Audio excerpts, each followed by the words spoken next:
Yo, what's good, people? It's Cactus, and we're back again with episode 4 of Cactus Convos. This episode turned out sick. I had a real special guest on who goes by Gummy Beatz. I'm sure everybody's aware of him. He dropped a lot of gems in this episode. He's very knowledgeable. He just knows his stuff when it comes to music, business, and even the psychology behind it all. So I think a lot of people can learn from him. But man, when we recorded the episode, there were a lot of technical errors, and the video only really came up on his side. So even when I'm speaking, you can only really see him. But the audio came out fine, so that's the main thing. You can still pick up all of the gems that he dropped. I just wanted to give you the heads up. So let's get into it.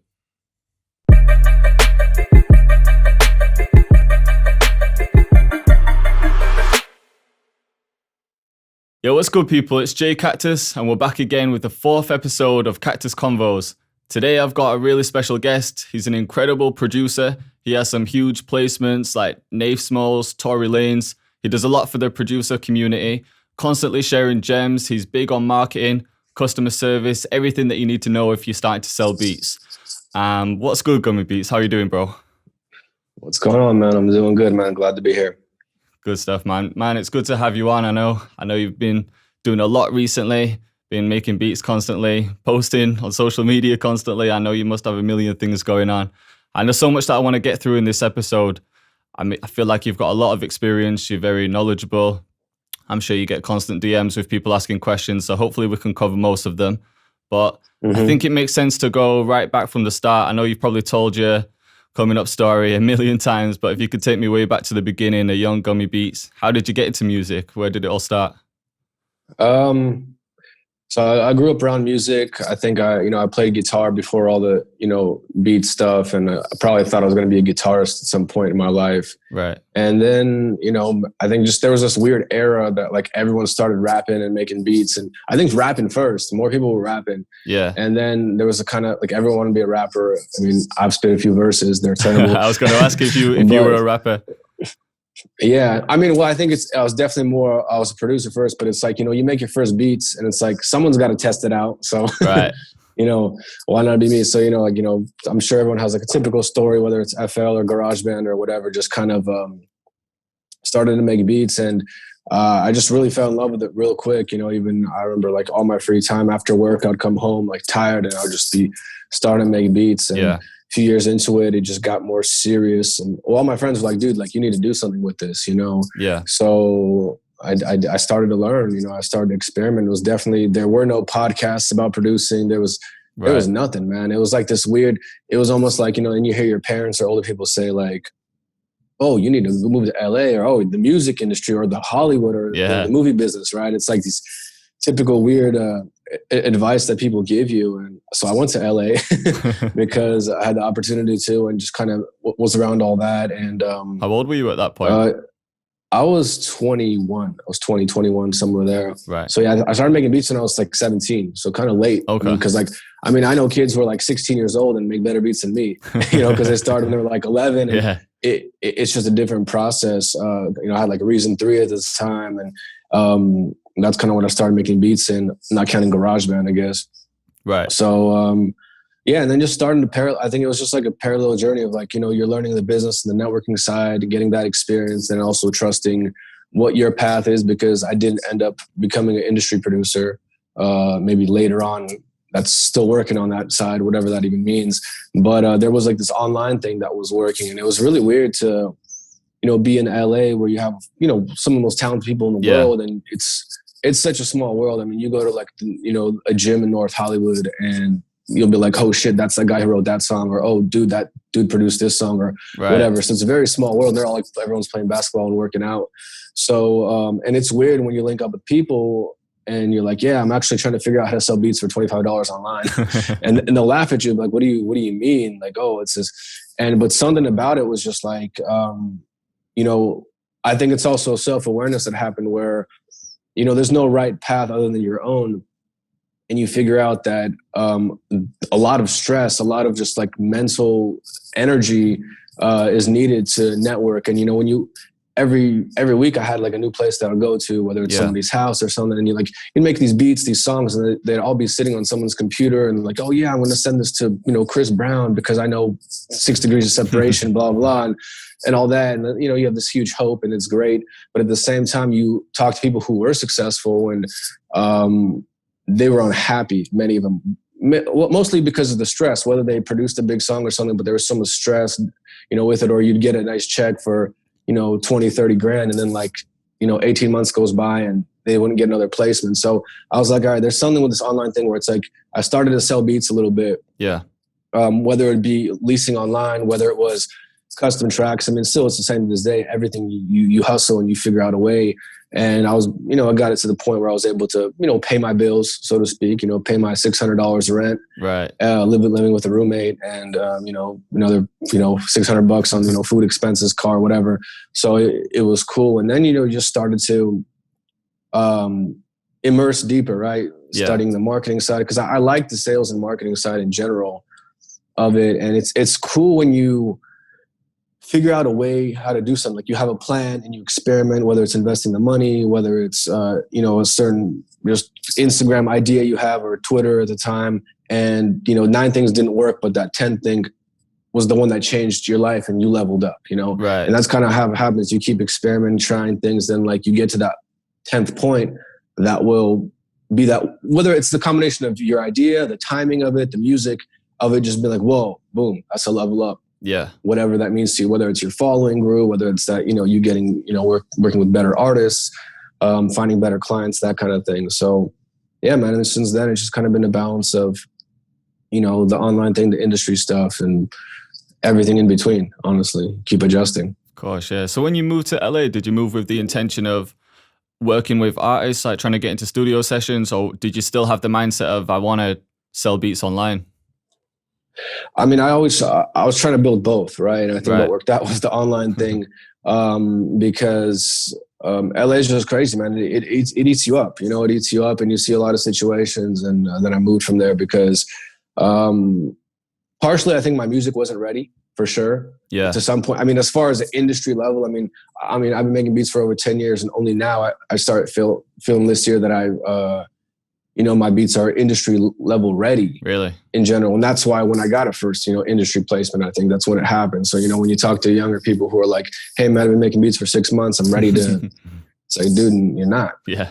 Right. I mean, even things, sometimes people get luckier, things might happen as well, but then you're not ready on all the sides of understanding, how to act in the industry, how to, even a lot of personal stuff. I've been in sessions where, someone was like, hey man, you're flirting with this girl. I'm like, no, I'm not, but that's what they see. And then, so there's a lot of that type of shit too, where the politics that come with it. Yeah. The politics, all of that. So, I was just like, yo, this is not for me because I want control. And in the end you step back and you're like, okay, what do I really want? Because I had friends that were, producing big songs and they were like, oh shit, I got to fly to Atlanta. Oh shit, I got to fly to New York. And you're like, wait, that's what everyone wants. Yeah. And it looks really cool and this is just my perspective to somebody that is their dream. Traveling is cool and all that. But there's so much stress and politics that were within that. I was like, look, I want to just do it, be able to, pay my bills.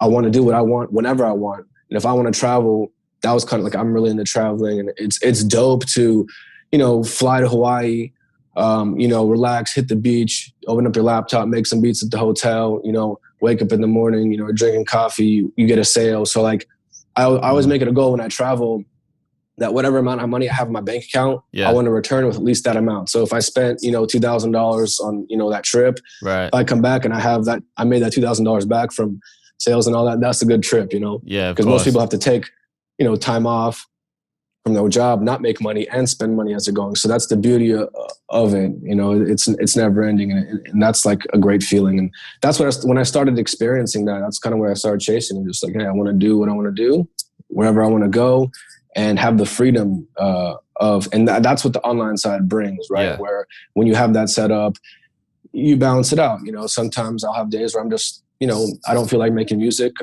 I'm, studying marketing or something, right? Right. Yeah. I think that's the key, freedom. That was always the main thing for me. I always told myself when I got to a certain age that I hated the idea of working for someone. And no disrespect to anyone that's working a 9 to 5, everyone's got bills to pay. I did it for a long time as well. But every time I was in that job, it was stressing me out because I was like, this is fucking bullshit. I've got answer to someone that I don't like. I'm putting all this energy into something that's not really for me. And Yeah, it just wasn't my calling. I think that's the thing as well. Some people are really happy just going to a 9 to 5, having that security, getting that wage at the end of the month. But yeah, for other Yeah. people, it's like the worst nightmare. And I think with the traveling thing, like you said, it looks luxurious when you see people taking a quick snap before they get on a plane or making a beat abroad somewhere. But that traveling time isn't that fun when you're waiting in the airport and you're actually on the plane for all Yeah. those hours and being away from home for so long, because a lot of people like myself, I like the comfort of my own home. I like having that freedom, being able to make a beat, do what I need to do at my home. And, I think that's just a personal thing, isn't it? Some people might like the traveling, but other people just like the comfort of their own home, right?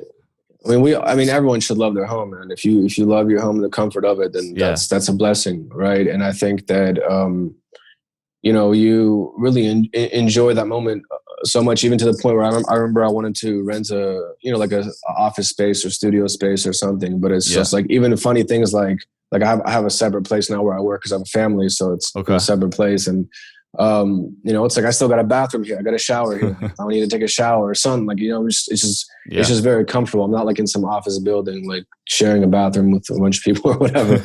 So it's definitely as you grow, there's certain perks of the comfort that comes with it. Of course, yeah. So are you producing mainly in the same building then, or is it a completely separate building where you're doing your work, or do you do it all from home?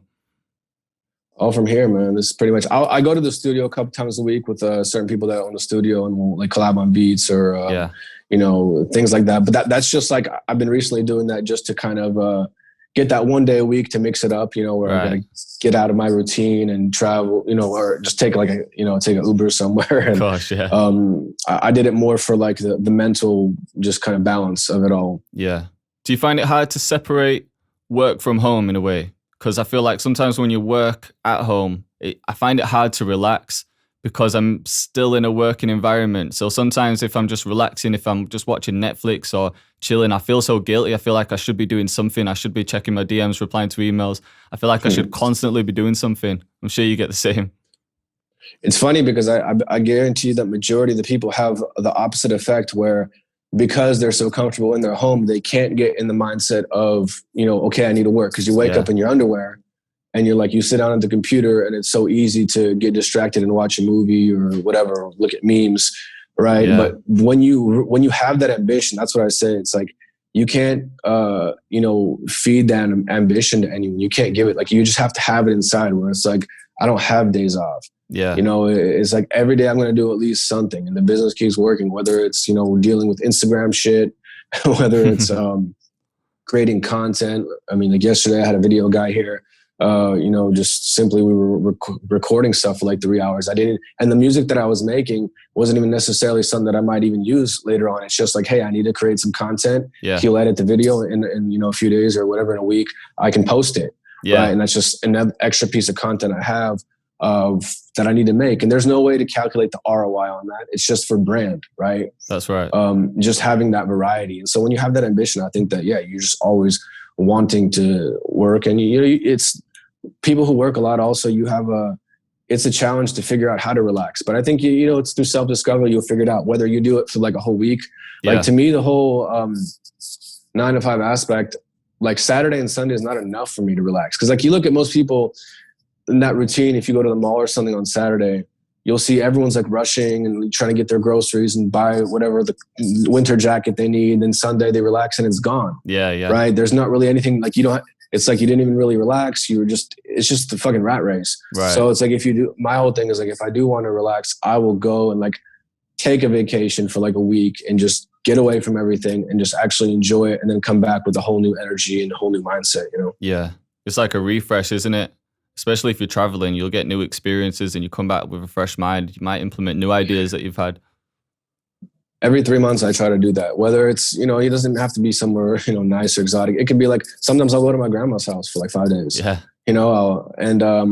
Just be in that because of my childhood, obviously being with family and all that. And sometimes, you do something really dope and go somewhere super far.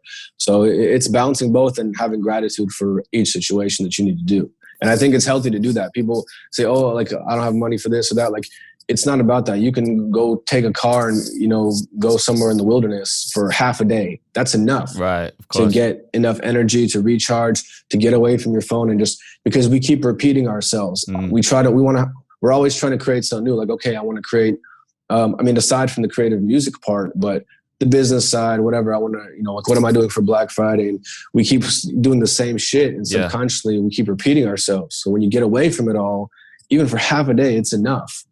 So when you come back, you're like, okay, cool. I recharged, got some energy, did something different. Let me look at the same problem from a different perspective. Right. And I saw a post that you put out recently about doing things with intent as well. So for example, like you said, if you're going to go for a walk, go into the park, maybe leave your phone at home, so then you're not checking your DMs, and it's literally just a place where you go to clear your mind.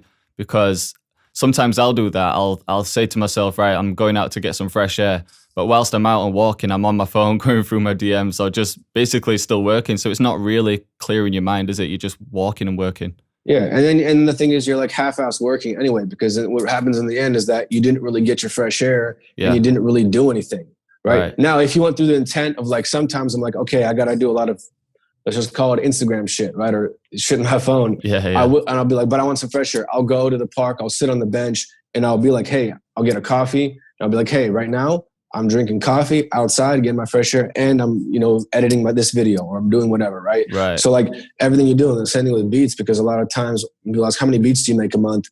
It's always, you know, the quantity versus quality thing, but it's both. In reality, it's both. It's the world we live in. Right. And that's the whole thing where it's like when you open up a beat, but you're checking your phone, or it's dinging or something every 5, you know, and we're not all that popular. It's not like your phone's going off crazy, right? But it's more like the subconscious thing of like, oh, like people even have trippy shit in their head. Like they think their phone is vibrating in their pocket when it's not, right? It's just like weird things like that. So we have to battle that, man, because it's so hard to organize yourself. Because when you grow up in a world where everything is dictated from when you're a child, so there's always this authority figure, teacher, police officer, the law, your parents, right? So, and then you have a boss, right, who tells you what to do. So when you're like, it's the irony where someone can work at a job and be like, oh shit, my boss coming, I gotta, you know, do this thing. Right. But when you're trying to build your own business, you can't motivate yourself to do that, because you have to tell yourself, you have to be your own boss and tell yourself to do this, this, and that. And you're not doing that. So I think that was like the hardest transition, and especially for many people to continue dealing with that, you know? Yeah, definitely. So did you have a job before music, or was music your source of income all the time? Oh man, I used to sell Pokemon cards when I was a kid. I used to sell everything, man. Hustling from a young age. Yeah, it was definitely in me. I was lucky with that. Like I could sell, you know. But the crazy shit is with music, that it's not really a hard sell. It's not something where, like, I used to. So I unloaded trucks for 2-3 years. I sold door to door, all this random, like I went through all that bullshit phase. I sold cars for 3 years, and I learned a lot selling cars, because that is a hard sell where someone comes in and, you know, you can't let them go. If they'll leave, there's like a 10% chance they'll come back and buy a car. Right. It's here and now. And you learn that here and now. But at the same time, when you're confident in your product and you're confident in yourself and you understand the human side of it, instead of pressuring the person, you learn, because you can't do that with beats. You can't be like, hey man, like if someone's like, hey, I want to buy this beat, you're like, send me money now. Send me, like, you know, yeah, of course. Then it looks like you're this desperate producer, and you're hurting your brand, because it's like this weird thing, like you got to be this cool and calm and collective producer, right? It's one thing when there's an upsell, right? When someone's like, you know, they're trying to buy something from you, like, hey man, I'll tell you what, I can give you a deal if you get this and this and that. And you can try to go for the upsell. So there's a selling aspect. Yeah. But it's totally different. It's a different approach. So you work more on like building your brand and your image and all that, and just being a person. Like the humanization is just the biggest way to win right now, because everyone's trying to automate, and there's good automation and there's bad automation. Yeah. Right. And people forget that when you're on these platforms like Instagram or YouTube or anywhere, there's a human being at the other end. People think that because technology is in between, they get rid of that human aspect, and they can start spamming people and just doing things that they wouldn't really do in person. You know what I mean? Like spamming, like when people just send you DMs and just spam your links, like you wouldn't walk up to someone in the street and just throw something in the face. It's that same kind of thing. Or maybe sometimes you do. You used to get those people that would try and sell you mixtapes like right in the street, but yeah. But I mean, it's people are more like timid now too, because you know everyone's got their headphones on their little fucking scooter, and like you know, it's different. And you know, same time, I remember I had this moment where I needed to buy, I think it was a vacuum cleaner. It was something along the lines of that. Right. And I went to the store and there was like 50 different, I didn't even know there was that many vacuum cleaners. And this is something that like, I don't want, this is something I need. Like my vacuum cleaner broke, I need to buy a new one, right? I'm not trying to spend a bunch of money, just trying to solve a problem. Yeah. And you know, like right away before you even get there, it's like the person comes up, hey man, can I help you? And all this stuff. And it's like, most people don't really like that anymore, right? Yeah. It's kind of like, there's like this weird awkwardness where like you're trying to figure out how to right away avoid this person at this fucking place that is his job. Yeah. And it's like, in reality, I remember I had buyer's fatigue. It was actually a really good, like this business lesson, because there were so many different kinds. I was obviously trying to also get a good price. Even like, I mean, when you see the price crossed out, it works, right? When there's a better price. And in reality, I left without a vacuum cleaner that day because there was just too many options. There was too much bothersome shit. And like later on, I just went online and fucking ordered it. Right. So we have to like, it's good to go out in the world and you can learn from every little thing, from whether you're buying a cup of coffee to a vacuum cleaner, right? Because you can apply it to your business and understand, hey, this bothered me. What if I might be repeating this mistake and bothering my potential customers by doing these certain things? So we have to always observe in sales, regardless, you're always selling yourself wherever you're working, whatever you're doing. 100%. To me, from watching your content and listening to you, it seems like you're big on customer service, which I am as well, because I come from a sales and customer service background. So my previous job, I was an account manager. So I was looking after high-end clients like Harley Davidson and like big security companies. But I also had to upsell as well. So a big part of it was customer service. And I think that's what's helped me set up my business as well. Just being huge on customer service and going out the way to help people, not even just the small things that people expect, but just going completely out of your way to help these people. So where did you get that value from, to know the importance of customer service? Is that from your previous roles, maybe car salesman job? I'm sure it was something to do that, but with music, there's this extra emotional side, right? Because it's the more you talk to artists and realizing that like, they're just like you. Like if you go back to when you were starting out, you're this vulnerable, you know, kid who makes beats, trying to figure stuff out. You have all these, you know, complexes in your head psychologically about, you know, putting stuff out on the internet. Like this, it's weird thing when you're like, when you see certain friends who are just, let's call them regular people, right, with 100 followers, and they go out of their way to like try to look really cool on the internet, right? And it's like high school all over again.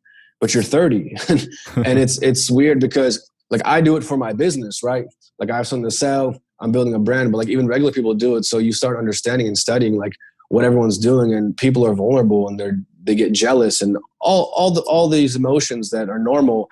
And you start understanding that, hey, these are just artists, like some artist in Ohio, you know, who is trying to, you know, make it. Yeah. And he's already like, you know, he buys a beat from someone and like, he can't even reach out to that producer a lot of times and, you know, get a response or anything. So when you go that extra mile and you just go like, hey, I'm a normal person, give him an audio message, right? You know, send him a little video message, something. Yeah, it's your time. Yeah. That's the hardest thing, where it's your time. But understanding that 1 minute of your time builds so much more trust than any fucking deal you can present, any coupon, any typical marketing thing, any ad on Facebook that you can do. You can't do it. Like that's going to go way more farther. Yeah. Because they understand that, they respect it. Oh man, he took the time to say, hey John, how's it going? Blah, blah, blah. You know? Right. And I think people always skip that step. And it's the same way that you'd want, just like if you were sitting in a restaurant and like, you know, the waiter was really extra nice and said, hey man, like I spilled my beer, like they give you an extra beer, like you'll be like, hey man, you're going to give him an extra tip if you're a good person, right? Of course, yeah. And it's just like the way you want to be. And if the person was kind of half-assing, like, here's your food and that's it, then you're just going to give them the basic tip or no tip, right? And it's the same thing, because when you start thinking beyond tomorrow and knowing that, hey, if I do these several things, that artist is going to stay with me for 5 years. It doesn't mean he has to buy all his beats from me. Right. But he's going to buy more beats from me and work with me simply because of these extra things that I've built around my brand, other than just selling a beat. Because in business, it's always about solving a problem. Selling a beat is not a problem. Unfortunately, like our product is not that good. Like it's not like, oh my God, I need this beat or else like, no, I'm getting kicked out of my apartment. No, Yeah, They have yeah. way more other problems to solve on top of this. So like when you create an interesting buying experience around what they're doing, then they're going to want to come back because they feel comfortable. Of course, yeah.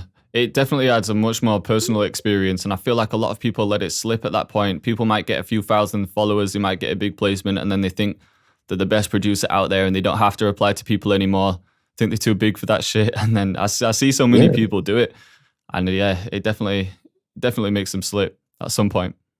Because like I said, people definitely remember that. If you go out of your way to give some, like even just some great feedback, just replying to a DM, asking them to send their music over, you'll listen to the music, give them some feedback, let me know when you're working on your next project, then they're going to remember that. And the next time they're working on an album or a mixtape, they're going to be like, you know what, Gummy's cool, he responds to my DMs, his beats are good anyway, so let me check his story again, see what he's saying. Exactly. Yeah. Absolutely. But whilst we're on the topic of kind of getting beats to artists, other than customer service, I know you're big on marketing as well as a whole. So what do you do right now in terms of marketing? I did see a post at one point. I think you still run ads on SoundClick. Is that right? I haven't for the last pretty much this whole year, but I plan to again. I'm kind of, after the whole COVID thing, I kind of just took a pause on spending a lot of money on ads simply because I needed to adjust and see what's going on in the world. Right. Because I didn't want to spend a bunch of money on ads and then people would see it and then couldn't afford to buy it anyway. Yeah. Right. So, and maybe it was a partial mistake on my part, but it was just what I assessed in the particular just moment of chaos of this year.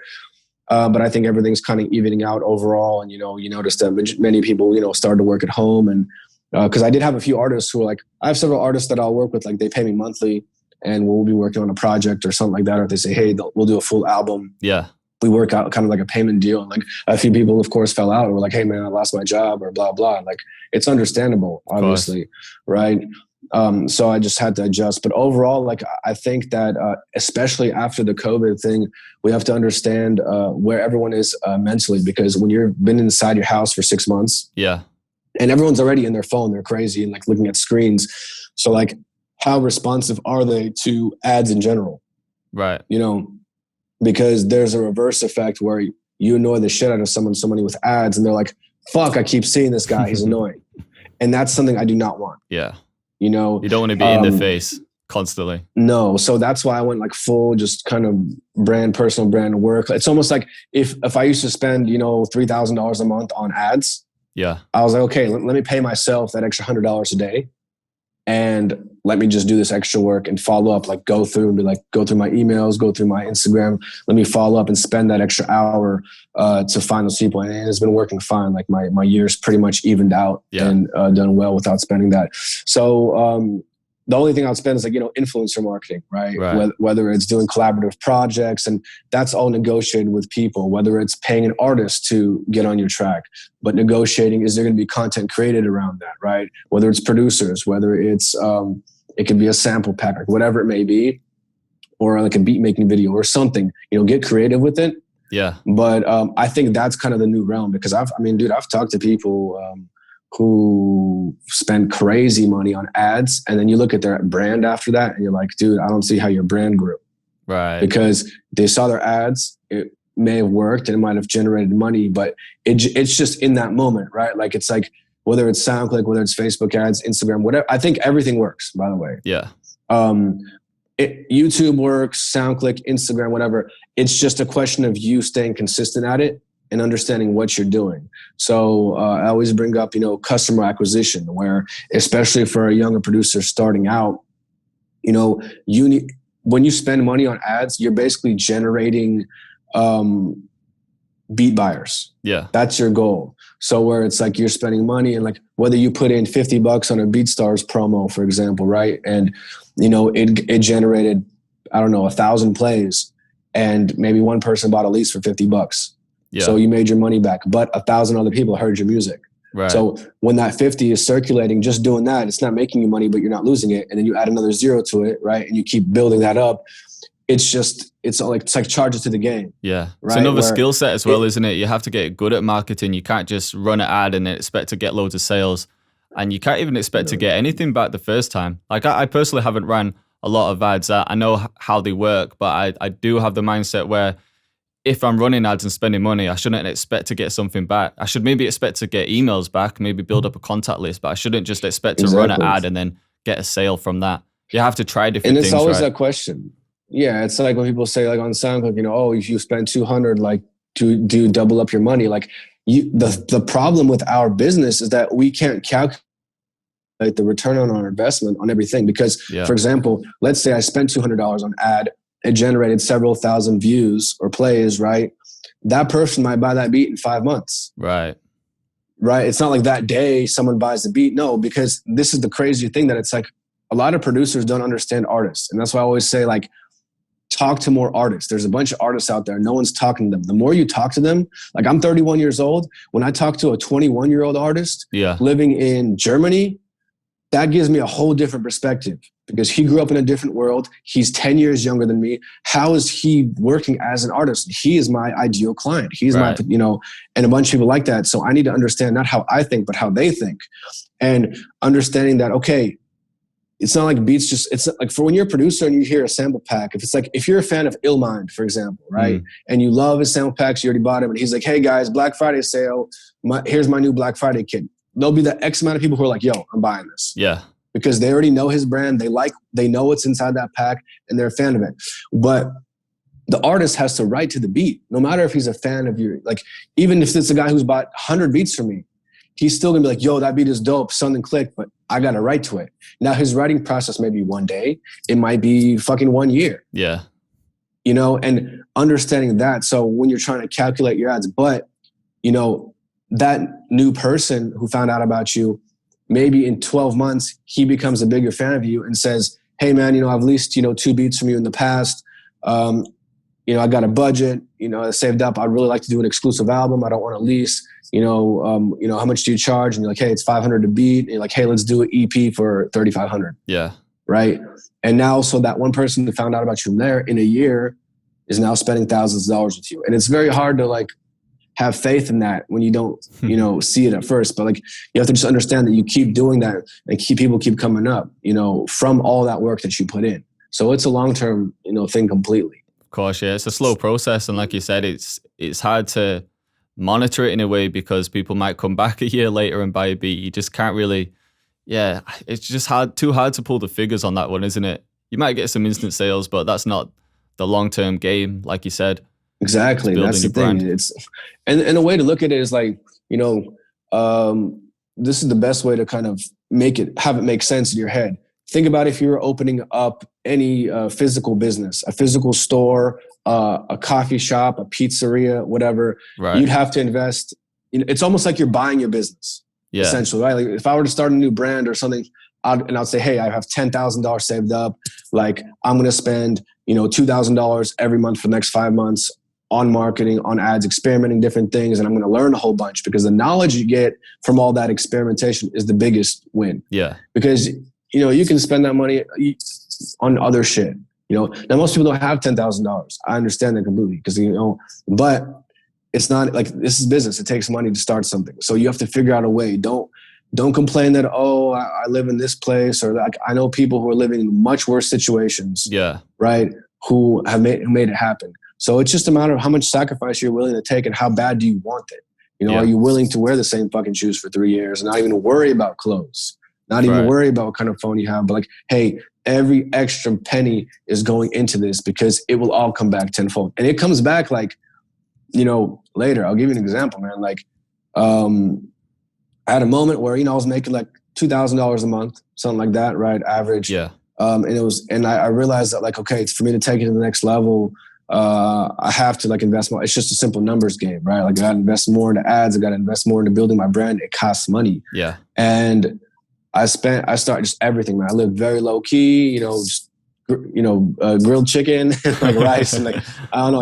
I didn't even care what I was eating. Like I didn't care what I was drinking, like nothing. It was just cool. I have a jacket. I'm fine. And from that built up my business where I started making 5 figures a month after, 18 months of doing that. Yeah. And literally like, on a personal level, I got married, I had a kid, everything kind of fell into place. Like I bought 2 properties cash within 2 years. crazy. But, and like, it's funny because the people around, you know, my relatives, whatever, like, oh man, like how much money are you making? Like, it's not that, like, I got lucky for sure, but it was all that like 7-8 years of work accumulated. You create and your all own that luck. money invested. There might be a certain bit of luck in it, but at the end of the day, you do create your own luck. And like you said, if you were putting everything into it, you weren't spending money on stupid things, you weren't buying clothes, a new car, everything. You were investing everything into yourself. So it seems like luck, but you did that yourself. It's just people don't. The crazy shit is people don't see what you didn't do. Yeah. Right. They only see what you do. Right. So they didn't see you sacrifice this or not get this or, hey, I didn't, like, I haven't had a car for fucking 10 years. Really? There's nothing wrong having a car. Yeah. And I still, to this day, I can afford to buy pretty much any car. Yeah. But that's one of the things that I sacrifice in my life because that's the choice I make. Because if I have that extra money, it's going into my business. Right. It's going into the future. It's going into other ventures because I don't know if I will be Gummy Beatz when I'm 48 years old. Yeah. Like that's also something I have to think about, right? And I don't want to have a moment where like I know producers who used to make 10K a month and are now working a job. And there's nothing wrong with that. But it's because they just got carried away. Yeah. They didn't think about it. So like you have to still live very low key and like treat yourself. It's okay to treat yourself in whatever you like in certain moments, but you still have to have that discipline. Yeah, that's the 100%. Biggest thing. I did something similar when I finally quit my job last year. It was a risk. I'll be honest, I didn't have a big game plan. Like I thought I had a game plan, but I didn't really have a game plan. But I just knew because I was working for 5 years and thinking about it every day, I knew I had to do something. So I saved up a ton of money. And then on that day when I quit my job, I'd like, my phone contract was up, so I didn't get another phone. I just got a SIM-only contract. I got rid of my car. I stopped buying stupid stuff. And that's when I started to put everything into just growing my business. And then over the space of a year, I've managed to actually be earning a living off music. But I still haven't got the mindset where I'm like, right, I've got money. I can buy what I want now. I'm still in the mindset of kind of being broke and being like, I shouldn't spend this because next month I might not get the same amount of sales. Next year I might not get the same amount of sales. So I shouldn't be spending money now.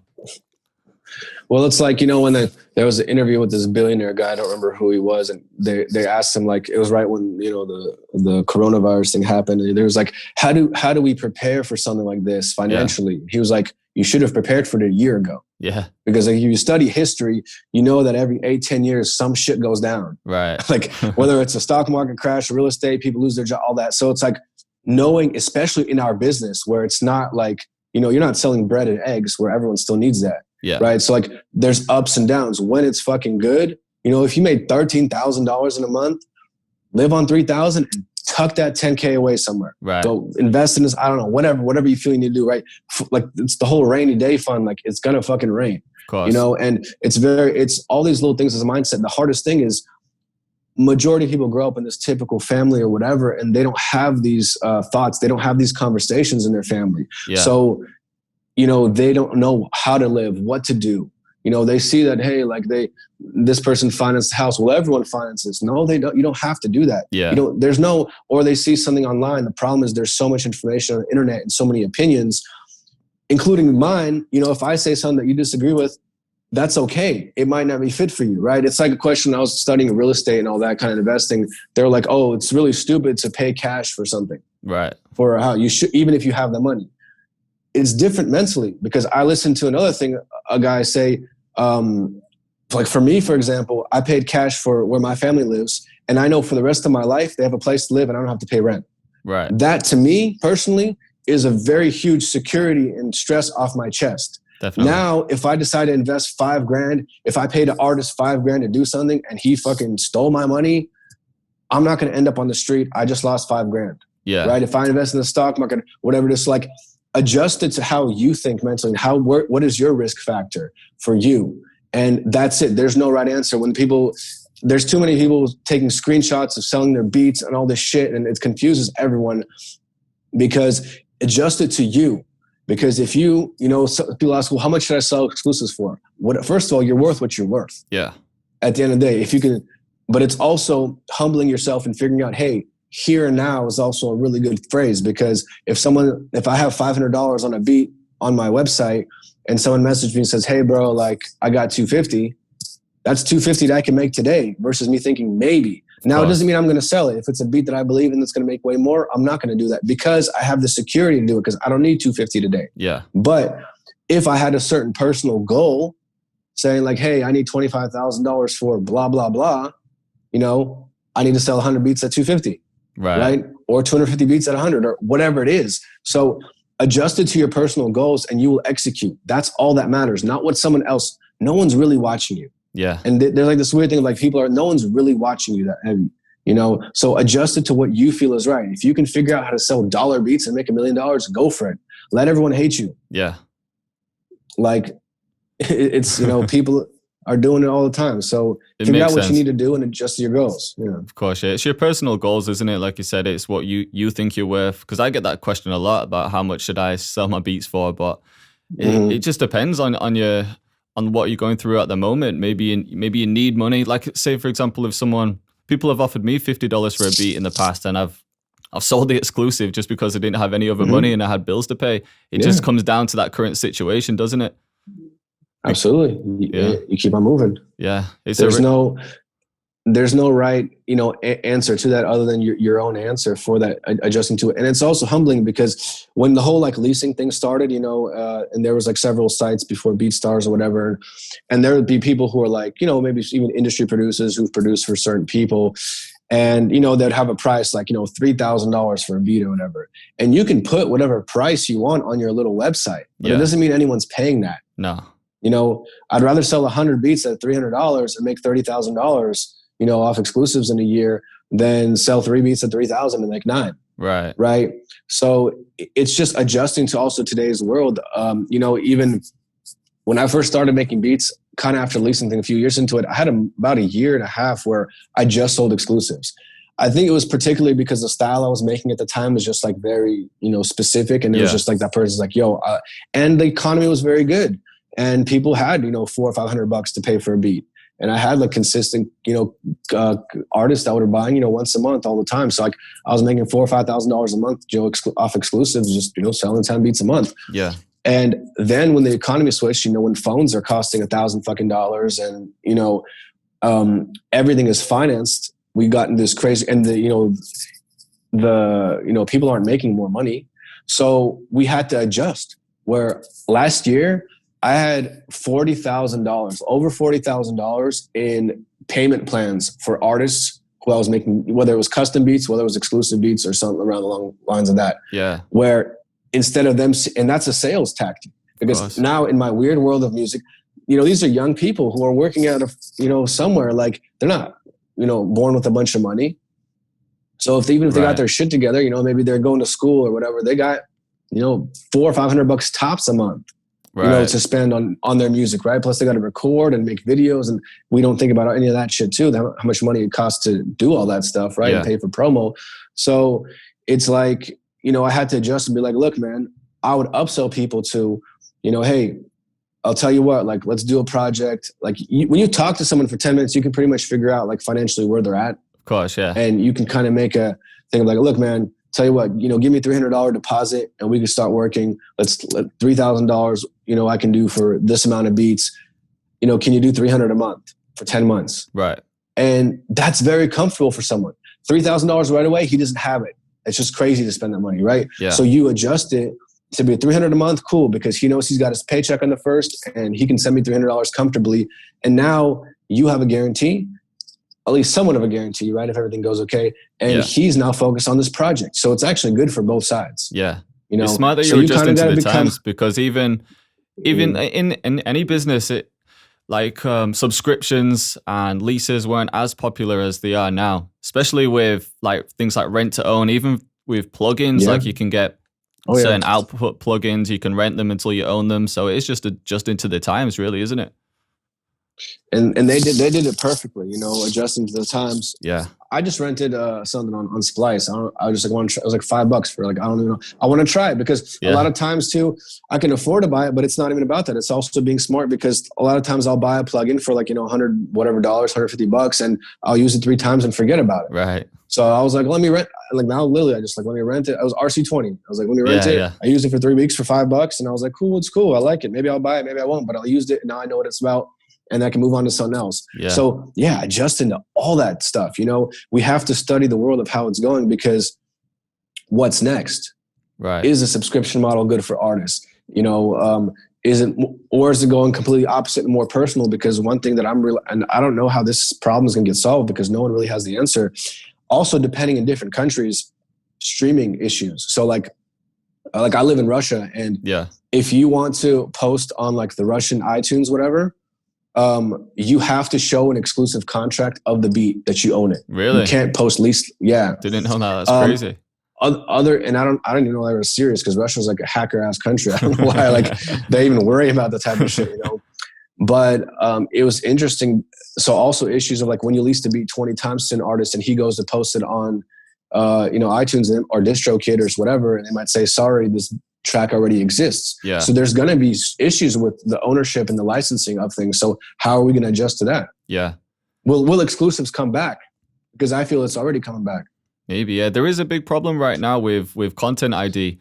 Even like on my YouTube channel for beats, I've used loops in the past, and sometimes it might have just been a lazy day, or the loop didn't need changing, but I've used a loop from somewhere like Splice, and because I haven't changed it and I've uploaded my beat, a different producer has used the same loop in the past, but because he uploaded his beat and distributed it through like DistroKid first, the content ID like registers that track, right? And then when I uploaded my beat, it came through as a copyright claim. It wasn't a strike, it was just a copyright claim, and it said claim. Yeah, you just can't monetize it. Yeah, that was right, dude.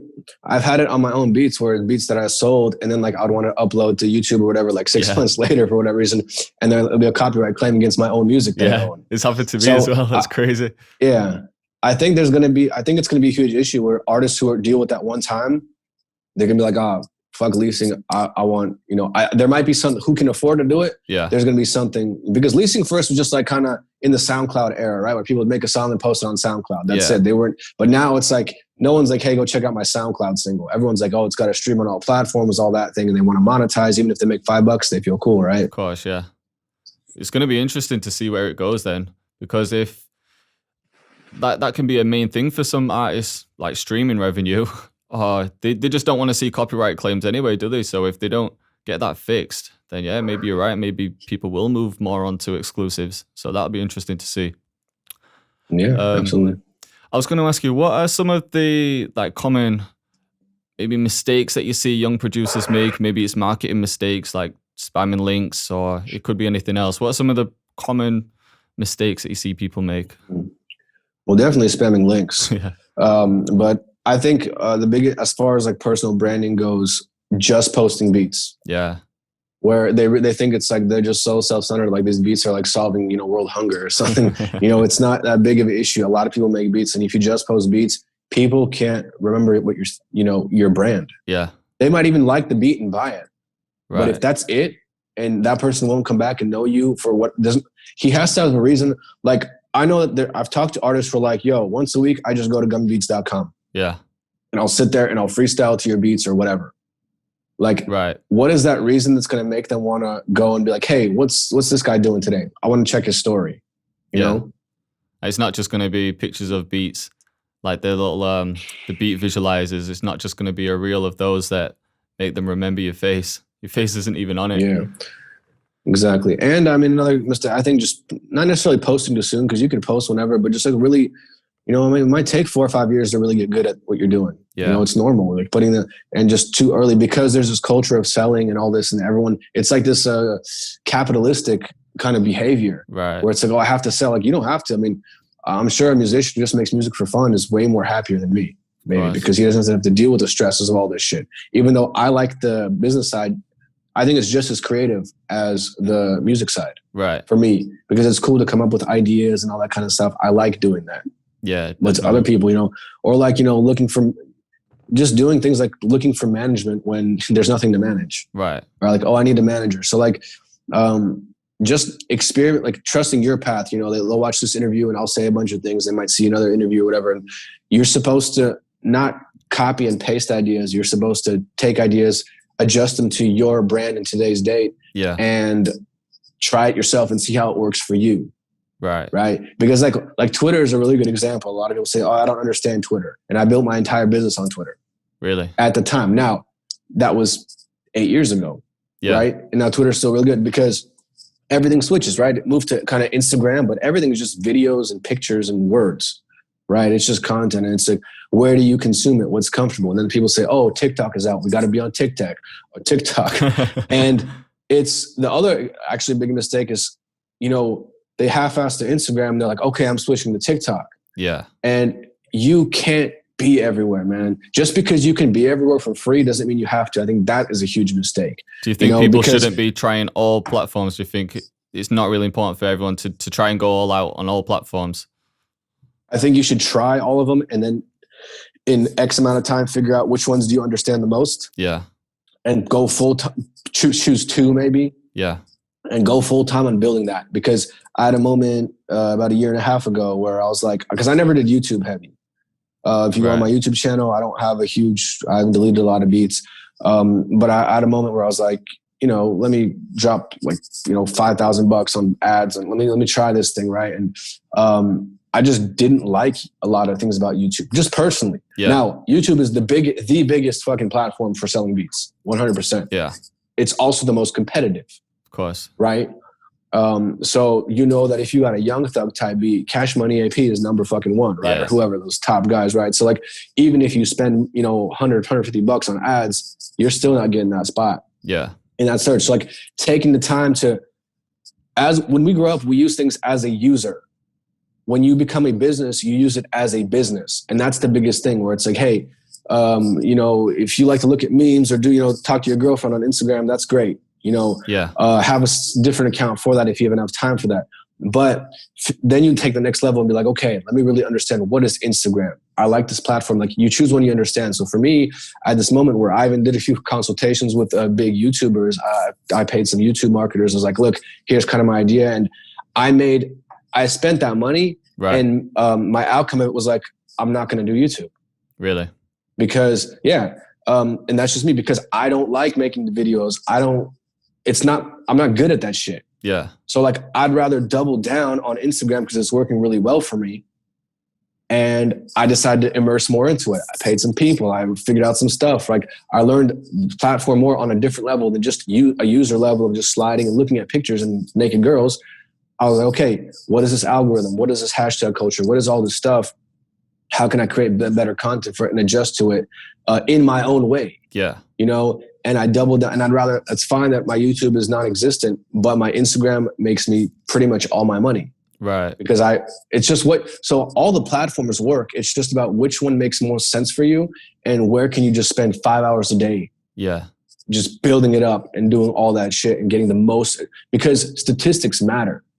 If you have a mediocre following here, and it's kind of scattered all over, it's better to just have one page where you have a lot of good numbers, right? Because they build up even faster after. And if you're investing, and another big mistake is like when people spend $50 here and $50 here. Yeah. No, at the beginning, sure, experiment, but then really figure out like if you're going to spend money on ads or building even influencer marketing, like if it's YouTube, go collaborate with the top YouTubers. Go figure out how you can, cross promote content on that so you get, your search works. Like how does this, vidIQ and how does all that shit work in your favor? So because you can't do everything, man. Especially majority of people are working a job parallel building their online business. It's easy to watch Gary Vee talk about using all platforms and just uploading as much content as possible on all platforms, but people really don't have that much time. I heard you say in a different interview that I think you mentioned that Gary Vee kind of mindset, but you did mention that he must have a team that's putting all this content together. So he might do one long form of content and then he'll have someone chop it up for him, because it does take time to do that. You can get your long form of content, whether it be a podcast or a YouTube video, but then chopping it up into other content and putting everything together, it can take time away from doing what you need to be doing, and even just take your time away from making music. Because I do YouTube videos and they take a long time to film it for once, and then editing it, and then rendering it, and then uploading it, doing the thumbnail, the tags, everything. Video content is insane, dude. Yeah. It's insane, and it's one. And like, can you afford to be paying people to do that for you, or hire people to do all these certain things that you can't as you're building your business? So, and that's the thing. Like Gary Vee, I used to listen to Gary Vee, like before he even was Gary Vee. Yeah. And I learned a lot from him. I really like him. Yeah. And I think the whole culture he creates of saying you just post and like. it's very easy when you have a lot of money back behind it and all this other stuff. And already he was famous. He had best-selling books, right? Right. And I disagree. A lot of things, I like what he says, and most of the stuff is great, and he's a genius. But I disagree with the whole posting every day thing, because I think that there's also exclusivity when you post less. Right. And then there's the other thing of like, oh shit, I have to post today. And then you create some kind of half-assed content, and it's Just not for the good. sake of it. So yeah, like when people say, like I have people messaging, I'll make my little rant, minute videos on Instagram when just a really good thought comes about that I want to share. Yeah. And I have 10 videos on my phone right now that I'm going to delete. Right. That I'm not going to post because I don't think they're good enough, or maybe it just didn't fit, or maybe I had something in my beard. Like it's funny, but like it can happen, like my kids yelling in the back. So, and I think it's like, if there was a daily dose of like a Gummy Beat rant every day, it would be too much. Right. It wouldn't be as interesting as if it's every 9.5 days posted, or like whenever it naturally happens. So, or whether it's a beat, because then it gets boring. People are like, oh, it's daily. Okay. Now it's not as exclusive and interesting as possible with your brand. So I don't think you have to post every day at all. So you don't have a structure to how you post. You don't say, right, I'm going to upload this many times. I'm going to upload one picture, then the next time I'm going to upload a video, the next time it's going to be a quote. I think I do that kind of subconsciously already, where it's naturally like I have a lot of like I'll always be creating content, but when I post it, I'll definitely figure out, okay, what time should I post it, when I edit it, all that kind of stuff for sure. So like if yesterday I posted a beat, today I might post a picture of something else, or I'll kind of look through my phone and be like, okay, I'm doing a lot of this. Let me kind of post something about maybe what I'm eating, I don't know, or something just kind of more just about regular life, because it's kind of more chill, So there's definitely, I think, adjusting that. So like not like 5 beats in a row, not, definitely keeping a good variety of things, because when a new person comes on your Instagram and he sees in a screenshot on your phone, you can see like the last 9 posts. Right. So like in those 9, he has to look and be like, okay, can you look through a few of them and start liking you? Right. Whether it's the content of your music, whether it's what you're saying, whether it's you, combination of all that kind of stuff. I think that's important to definitely adjust. One thing that I struggle with when it comes to posting on Instagram is because I do YouTube tutorials, and the YouTube page is growing a lot quicker than like the actual beat side of the business. It's 2 separate audiences, isn't it? So one side for beats, you're targeting rappers. For tutorials, you're targeting producers to sell kits to, or whatever it might be. So sometimes I struggle with who do I aim this content at? Because if I'm aiming it at producers, I'm not reaching the rappers. If I aim it at rappers, I'm not reaching the producers, but I can't really do it for both. Sometimes they cross paths, but it is 2 businesses at the end of the day, isn't it? So what would you say to that? Absolutely. How would you, because I know you don't do tutorials or anything yourself. I guess you. Yeah, but I have producerpower.org. It's, an avenue of mine. Of course, and it is tough to separate the two, like whether it's kits or whatever, and you kind of balance out both. And at the same time, I think with rappers, it's not so much as much content as much as you just in the DM. Yeah.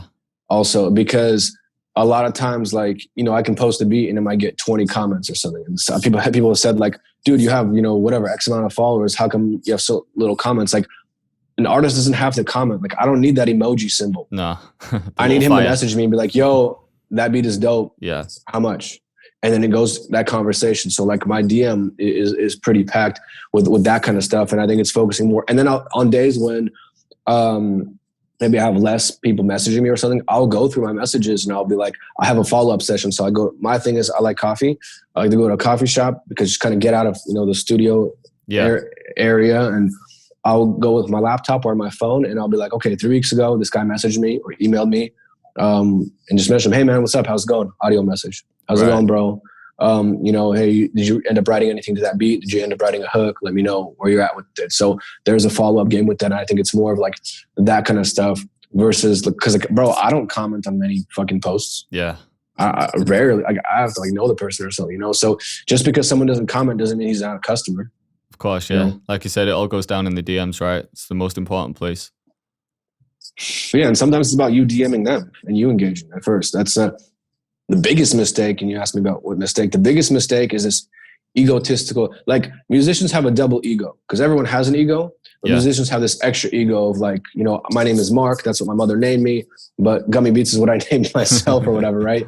And it's this ego thing of like you post and people are like, why isn't anyone messaging me? Like no one knows who the fuck you are. Yeah. Like even people know who I am. I still go in and I always need new people. Like my goal is always to find 20, 30 new people a day to find out about me. Yeah. Because, and you have to go out and get them. You don't just sit there and wait.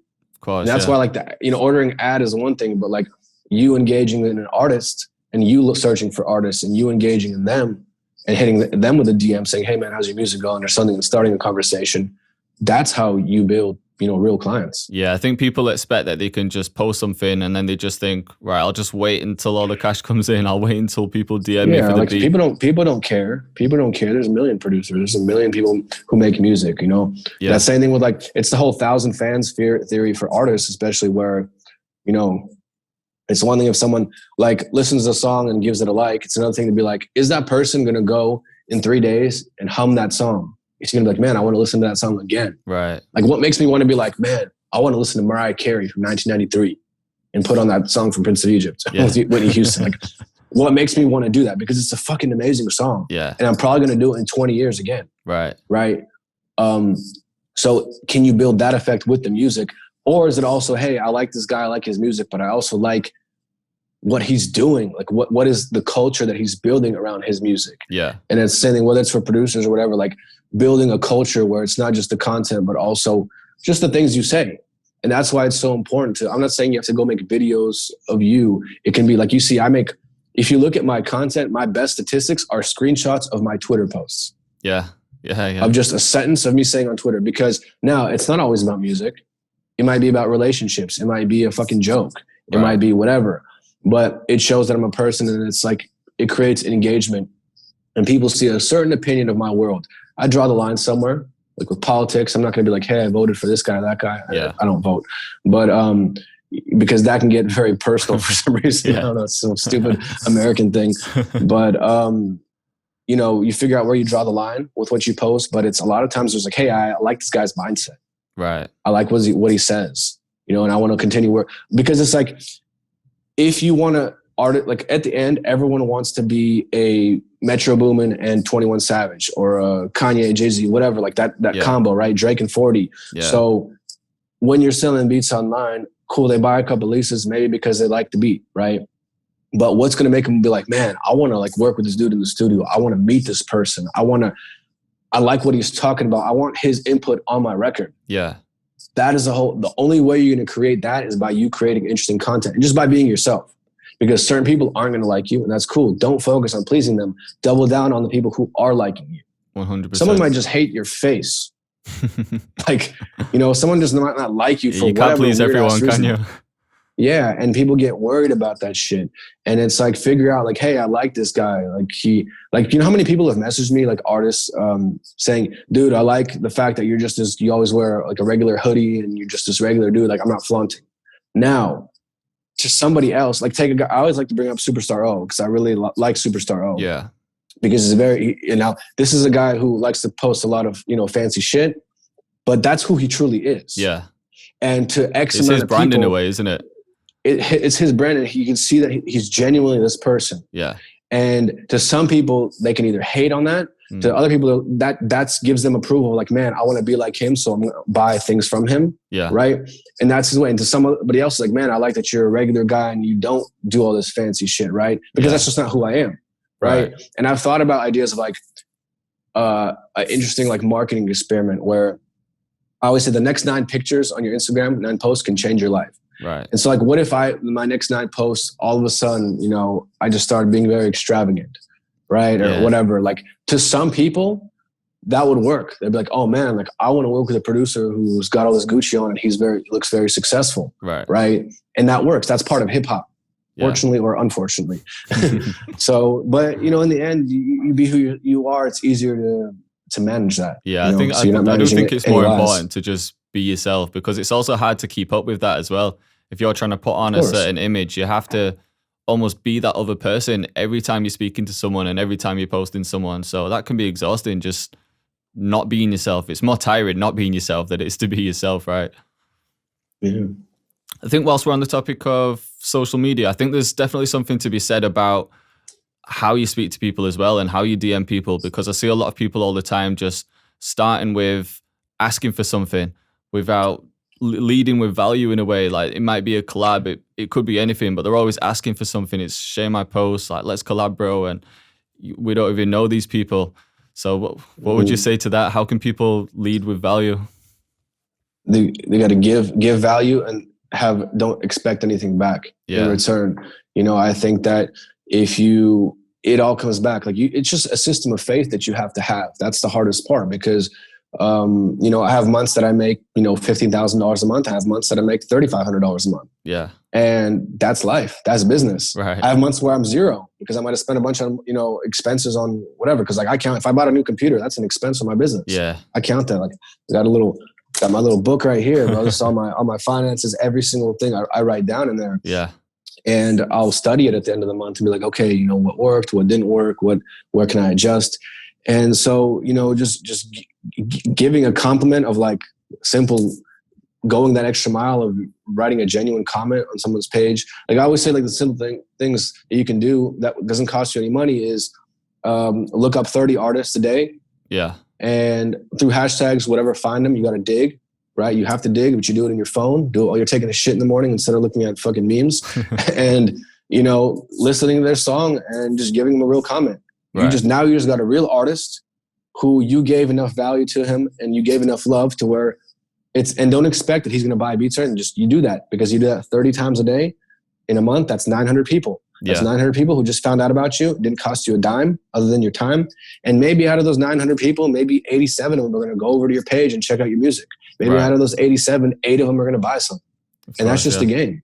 That's right. You know, and maybe one of those 8 people are going to end up being a long-term customer and, you know, doing an album with you in the future. Yeah. So it's that, like just giving that love, giving what you want to receive instead of saying, you know, or reaching out on business, right? Like figuring out how you can give value. Like how can you go and be like, hey, I want to get this done. You know, being professional, like don't make mistakes. Don't like be professional. Yeah. Because people see that. And it's not that hard. I mean, you know, I think there's that bridging gap of like, you know, when you're in a restaurant and, you know, the waiter is respectful to you, kind of like, hello, sir. Yeah. You know, type of thing. You're in the UK, and, you know, it's very problem. But I've noticed as younger people, it's dying, right? Like I was drinking beer with my friend at a restaurant and like this young kid, you know, the waiter came and was like, hey bro, you need another beer? I was like, don't fucking call me bro. And I didn't say that to him. Yeah. I'm a cool guy. It's fine. I get it. We're in a bar, all that, but it's wrong for him to talk like that. Right. Because you'd be like, excuse me, sir, do you need another beer? Yeah. And that's the thing when you reach out, like everyone wants to be so professional and work with big companies and all that, yet they don't feel like they have to put on their fucking suit and tie for that shit when they, you know, want to message you. And you can be cool, whatever, but like those things, you know, be professional. If it's about business, you know, talk about the numbers. Don't go window shopping. Right. You know, figure out, hey man, this is what I'm trying to do. This is my budget. Can we work something out? Yeah. You know, that's the way to do it, you know, because if you don't have value to bring it first, that's how you bring the value. Yeah. Right. I think what you said there, even with just saying what's like, I think even just not being afraid to spend some money as well. If you want to collaborate with someone that maybe has a bigger platform than you, I think don't be afraid to spend some money. Don't just be, I think because people always want to collaborate with people that are on a higher level in a certain way. Maybe they've got more followers, maybe they've got more placements, but they never want people, right? Yeah, yeah. And we get it. We get it. And I do it every month. Yeah. I pay people for things every single month because I want to keep building. Now, I also create a system to figure out how I can leverage all that content that I create as much as possible. Yeah. Right. That's another thing too. Now, whether it's, you know, like the camera guy who's here, you know, me paying him to be like, hey bro, I'm going to be making beats. Can you film me a few hours and be playing guitar, all that stuff. I don't even know what's going to come out of that. Right. But like, I was like, hey man, can you, if it comes out with a few little pieces of content that I can post for my Instagram story, whatever, that's cool. That's something that I can post next week. Yeah. Right. Or whatever, that I don't have to worry about creating content that week or something like that. So you do it ahead of time. Yeah. Certain things. And I think today that's better to figure out. Now I want to give you a concrete example because beat collabs are, you know, everyone has this naive hope of like, hey, I want to pay, you know, Cash Money AP or whoever for a collab. And because he has a placement with so-and-so, now no one even knows how that happened or what that means. They just see it in his credits, right? They're like, oh, he knows him. Like I've, you know, like I produced for Tory Lanez. I don't know Tory Lanez. Right. He probably doesn't know who the fuck I am. How did that happen? That placement. Sorry to go off track, but how did that placement happen? It's a UK placement, right? It's Nafe Smallz, right? Nafe Smallz. They actually leased the beat for me first. No way. They leased it, and then like a few months later, his manager messaged me, emailed me, was like, "Hey, bro, like, what do you charge for exclusives?" That kind of thing, and I told him the prices. And he's like, he didn't tell me anything about like the Tory Lanez feature or nothing. Yeah. I found that out like the day the video came out, which is crazy. That's crazy. Because they probably didn't want to leak anything. Yeah. And I mean, that was, and so they sent me my exclusive fee, and then they sent me a contract. And at the whole time of this, I have no idea who the fuck these dudes are. I didn't know who Nafe Smallz was at the time. No way. And his name was never there. It was just like this guy, it is like someone messaged you, "Hey man, how much should it be?" They tell them a price. And I was just happy to sell it. And then like, several months later, he's like, "Hey man, we're shooting the video, all this stuff. And like, we got Tory Lanez on the feature." I was like, "Holy shit." And then like the video's dropping tomorrow. Like he told me like, right, after all. So, luckily, and even in that moment, right away I hit up, luckily they were very fair with everything, and I got a publisher. But I did two consultations with two lawyers, and another producer to figure out like, hey, what do I need to do to get everything handled for this type of shit, because you hear so many people getting played, and luckily I got all my royalties, and I still get my royalties, and everything's fine in that situation. So it's definitely the ideal experience of getting paid for your work, and also again, because I'll tell you personally, I would have paid $3,000 for that placement myself. Yeah. Because the amount of business from the UK that came from that placement was insane. I had like managers and artists message me, "Hey man, we want a track just like that. Hey man, like what do you charge for custom?" Like all that stuff. And It was just that next level up. Of course it's accumulation of 10 years of work, right? And all that. But it was definitely an interesting experience. Yeah, that's crazy to say that you didn't know it was going to happen. But like you said, it is the accumulation of 10 years of work. It's not like you just put out a couple beats and then that happened. It's everything that led up to that one moment. So that's crazy. Yeah. How do you feel about people? Because I imagine you get so many DMs from producers asking for collabs. How do you feel about turning people down? Because like we were saying earlier, people always want to use the people above them, if you know what I mean, just for their own sake. Maybe they think it's going to get them a placement or the beat's going to sell. How do you feel about turning people down? Because sometimes you must feel bad saying no to people. Like you don't want to let them down, but at the end of the day, like you have the leverage. I mean, it is what it is. I think that people respond how they respond. I can't control that. Yeah. However they feel about it, but with collabs and everything, it's just I understand where they're coming from, but it's always just what value can you also bring. And I'm a type of person, like I've done, for example, like DJ Pain One. I was, a few years ago, like I always knew about him. I was a fan of his music, and I was already at the level where I could have been like, "Hey, bro, what's up? Let's make some beats." But I don't like doing that type of shit. I was like, "Hey, man, what do you charge for a collab?" Yeah. I was like, "Cool, let's do 3." Now, after I ended up selling one of the beats, I was like, "Hey, man, sold a beat, send him the money, right, for the split exclusive." And after I was like, "Hey, let's continue working." Yeah. So like I created a situation that I paid for first, but I proved myself. Yeah. And now we continue, and I send him stuff, and we occasionally we'll do collabs and stuff. So it's also, can you be in a situation where you're bringing that value? Sometimes I could have said a few different things and phrased them differently, but I didn't want to. Yeah. I didn't want to, because also it also shows that this person comes correct with the business side, because if he approached me saying, "Hey man, I got a deal with this artist, this feature, would you like to fade money on this?" Or he already knows that I'm about business and he's someone, I'm someone he can reach out to, right? Right. So that's what you're trying to do also, just create that professionalism where people can reach out comfortably and, create a certain situation, right? Whether it's a feature, because if artists hit me up saying, "Hey man, I got a really cool song, I leased your beat, I want to get, so-and-so on the feature, check out the song, it's this much, like, would you be interested in paying?" Like I might be. Yeah. Because would there be, how do I calculate it? I can't calculate my return on that, but I know that if I create enough content around that song, around that situation, it will be worth it for me in the end. Of course. Yeah. 100%. But yeah, I think you're right I think there's nothing wrong with people paying for collabs. I think it's a smart thing to do in a way. I think people should just not be scared of that at all, especially if they have no leverage, if they've got nothing to bring to the table in a way. Maybe they're okay at producing, but if if you're wanting something, if you wanted to collaborate with someone that's on a bigger level, then I think people shouldn't be scared to just spend a bit of money. It's an investment at the end of the day, isn't it? It's a good investment in yourself, and you could take pieces of content from it. People might come to your page and see, oh, this person's collabed with Gummy Beatz. Let me check out his other work. He must be good. You know, little things like that. Yeah. So I think, yeah, don't be scared. It's understanding that the content is worth more than even sometimes the money. Yeah. Because like, let's say, you know, you did a collab, you got a few sales and that's it. Like, and those people who bought that collab, you know, that beat, are you reaching out to the artist? Are you getting, because like you're just basically getting, I call it like an organic introduction. Right. Right. So instead of you paying for an ad, because you can pay for a Facebook ad and it disappears in 24 hours. Yeah. Right? Or a SoundClick ad or YouTube in it. Right. But here's like potentially, now ideally you do 5 collabs or something. Like if you really want to, you know, increase your chances, right? You figure out a budget and you show that, hey, this is what I want to do. I want to continue doing it, continue working with you. And if you can prove yourself on that matter or create enough content around that beat, because in 6 months, you have no idea, you know, where that, like I have 30 collabs with Cash Money AP. Wow. I paid for every single one of them. Was that when you were still coming up?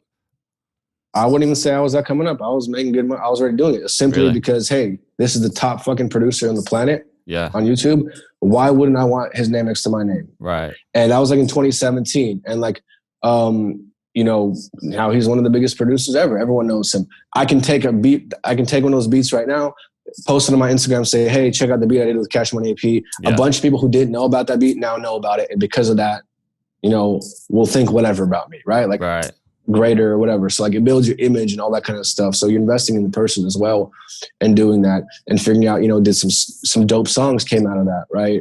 Of course. Yeah. There wasn't no huge fucking placement that happened from that, but there was a few songs that people did that got a few million views. Yeah. You know, that I didn't get paid for. I didn't get paid for any of that monetization. They just leased, you know, like about an unlimited lease and ended up, you know, making a cool song and, you know, investing in building, making a great song. So it's just, you know, upping your chances as well.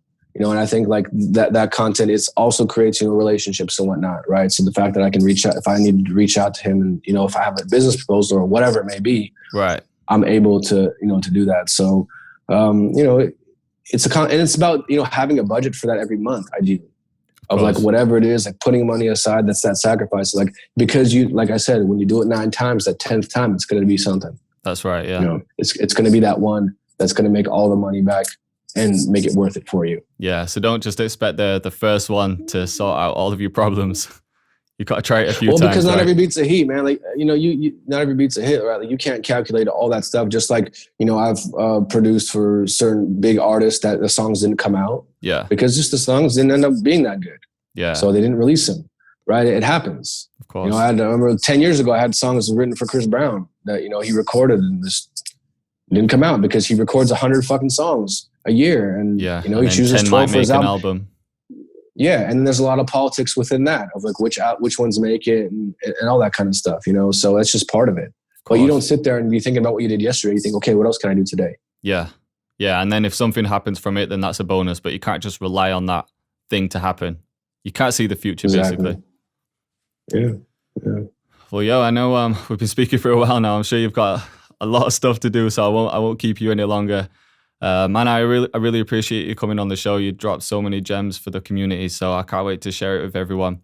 But yeah, just as a last thing, where can people find you? Is there anything that you're working on that you want to share with people?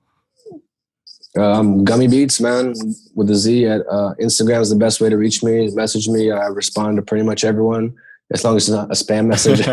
And yeah, I mean, any questions or anything, producerpower.org is a new site that I started in January this year. That's kind of, you know, building. It's got some free sample packs, a few courses, and just kind of still building and figuring out what to do with it all. But yeah, that's where you can reach me. Perfect. Well, yeah, everyone, make sure you check out the link. Go follow him on all socials. And thanks for listening or watching, and I'll see you next time.